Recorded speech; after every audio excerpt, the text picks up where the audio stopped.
Assalamualaikum warahmatullahi wabarakatuh.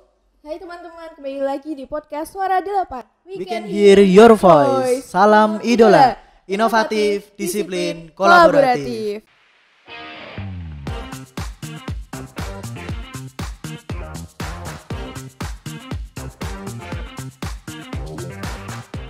Oke, hari ini kalian akan ditemenin oleh aku Balkis Dan aku Arifin. dalam segmen Charlie, cakep bareng Ali SMK Negeri 8 Semarang, podcast Suara 8. Hari ini kita akan ngobrol dengan Mas Bagas, salah satu alumni dari SMK Negeri 8 Semarang yang sekarang ada di Poltekkes Semarang Universitas Diponegoro.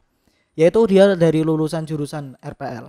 Udah nggak sabar lagi nih ya Balkis ya? Iya, benar banget. Mungkin Mas Bagas bisa perkenalkan diri dulu nih, biar penonton pada kenal sama Mas Bagas.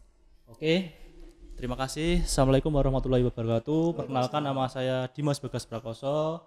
Saya lulusan SMK Negeri 8, jurusan Rekayasa Perangkat Lunak tahun 2019.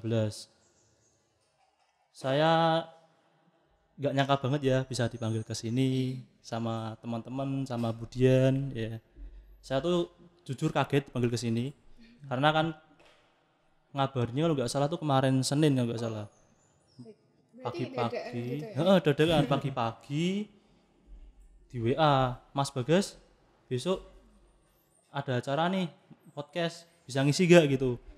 Aku pertamanya pikir-pikir dulu karena kan baru kemarin tuh ada acara wisuda di kampus kami ya, Poltekkes. Ya saya kebetulan yang operator juga, ngisi OBS-nya juga di sana. Jadi aku bingung juga loh. Waduh, Rabunya udah wisuda, kemudian kesini bisa enggak, kan ada evaluasi juga nih hari ini. Dan besok hari Sabtu ada tryout UKOM juga untuk mahasiswa. Jadi aku Sibuk banget. waduh, ada jadwal padat. Terus aku coba bujuk atasan, boleh apa enggak kesini? Wah, alhamdulillah dikasih Alhamdulillah. waktu luang. Ya cuma sampai zuhur sih, nanti harus langsung pulang.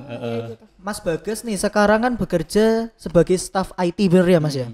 Di Poltekkes Semarang. Bisa diceritakan nggak sih staf IT itu apa dan detailnya kerjanya seperti apa? Wah, ini yang nanti adik-adik kelas malah pada bingung nih mlebu staf IT. Jadi itu staf IT sendiri itu kan mencakup berbagai hal ya, nggak cuma di program tapi ada yang teknik juga, ada admin juga. Jadi cakupannya Cakupannya banyak, ada operator tadi yang aku bilang, ada operator juga. Jadi aku di sini nggak full program, ya ada programnya. Contohnya kemarin tahun kemarin karena itu kan sebelum pandemi, itu saya buat aplikasi E-Class sama Asset Lab, 2 aplikasi. Ya, itu kan memang job desk saya pertama masuk di situ dan ke situ terus program-program, berarti tahun 19, tahun 2020 program terus. Tapi karena pandemi kita harus semuanya wajib online, tugasku alih langsung dari tadinya jadi programmer pindah jadi operator Zoom. Jauh sekali. Jauh sekali. Tapi jadi multi gitu ya. Jadi multi, jadi yang tadinya nggak tahu apa itu audio control, OBS apa itu kan pusingan pertama kali megang, ya tak pelajarin pelan-pelan. Darinya nggak bisa editing video, pelan-pelan jadi tahu. Jadi nambah pengetahuan juga. Nah, jadi dengar-dengar nih Mas, waktu dulu sekolah waktu kelas 10 gitu sempat gak suka sama bahasa pemrograman gitu.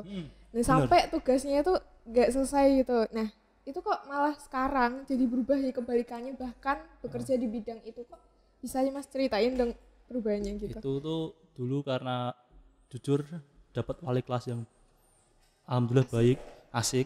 Itu namanya Bu Kalim. Masih kenal enggak Bu Kalim? Iya, Bu Kalim. Guru bahasa Indonesia ya? Iya, benar. Dia tuh selalu motivasi kami satu kelas. Jadi dulu itu di angkatanku RPL 3 itu kelas paling pertama, isinya teman-temannya rata-rata enggak pinter-pinter. Kedua, ada yang nakal juga. Jadi wali kelasku tuh udah maklumin dan bilang, kamu tuh nggak usah pinter-pinter amat, yang penting attitude kamu gitu. Jadi selalu setiap kali masuk kelas, setengah jam pertama dia itu mesti ngasih masukan, motivasi ke aku sama teman-teman sekelas gitu. Jadi emang peran guru itu emang penting ya. Penting banget. Jadi dari tadinya aku masuk pertama kelas 10 tahu kalau pemrograman tuh sulit, harus logika, harus ada bahasa Inggrisnya. Pusing, aku pasrah banget. Waduh, kena munggah rak ya, lulus gak ya gitu. Iya. Aku pusing, bingung, tapi karena motivasi dari Bu Kalim itu tadi, ya udahlah, yang penting jaga attitude sama guru, kerjaan diselesaikan gitu kan. Iya.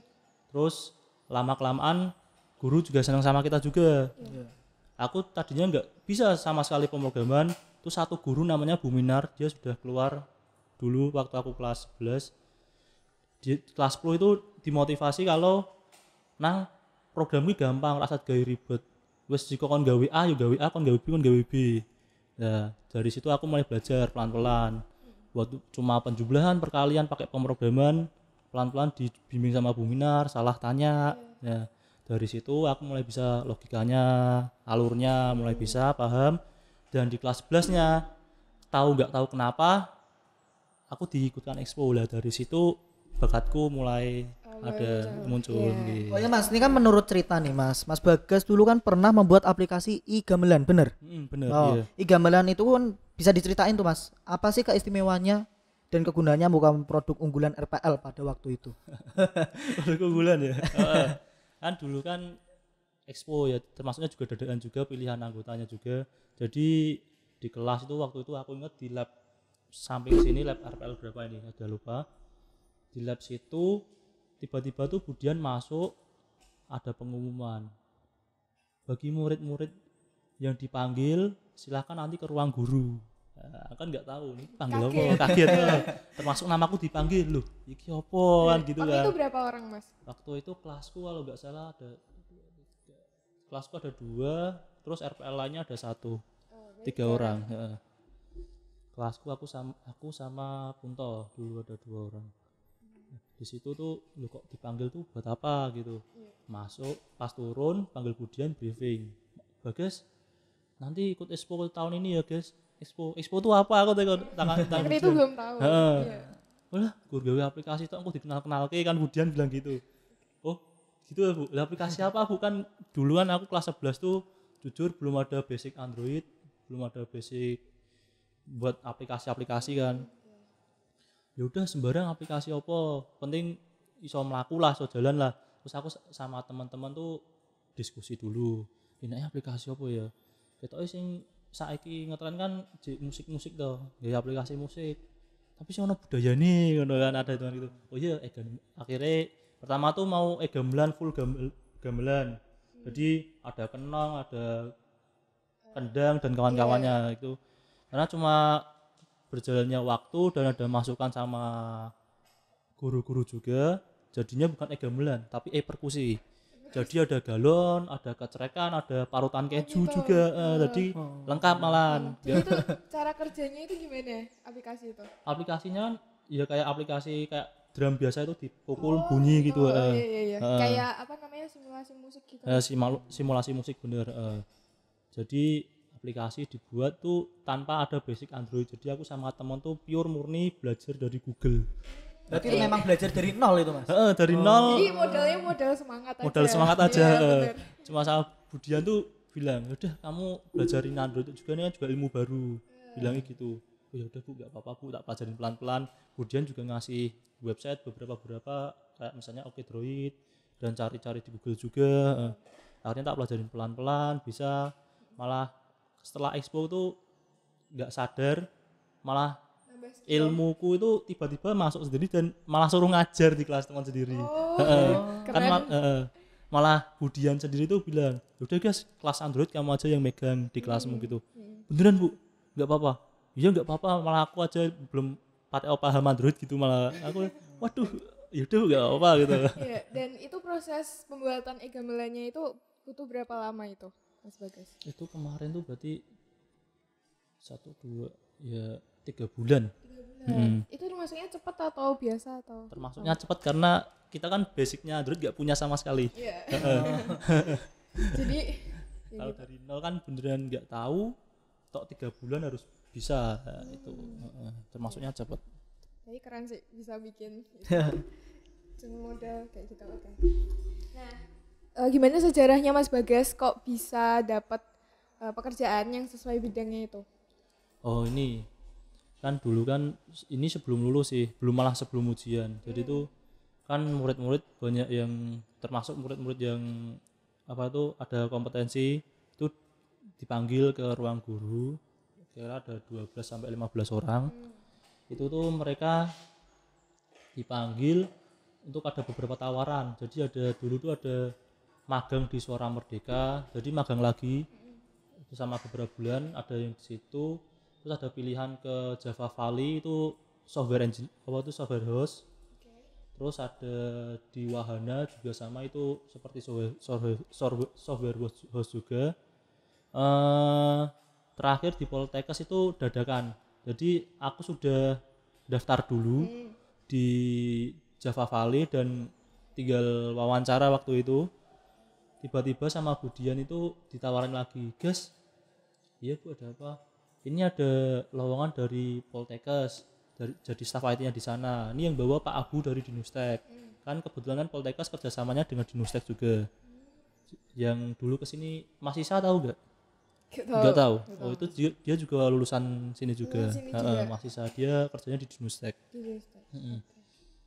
Jadi itu dipanggil terus dikasih arahan sama Budian. Gini guys, kalau di Java Valley kan software house. Ya banyak programmer juga di sana. Tapi mungkin kerjamu di sana lebih sering apa programnya dan mungkin jadi pilihan kamu juga mau pilih mana.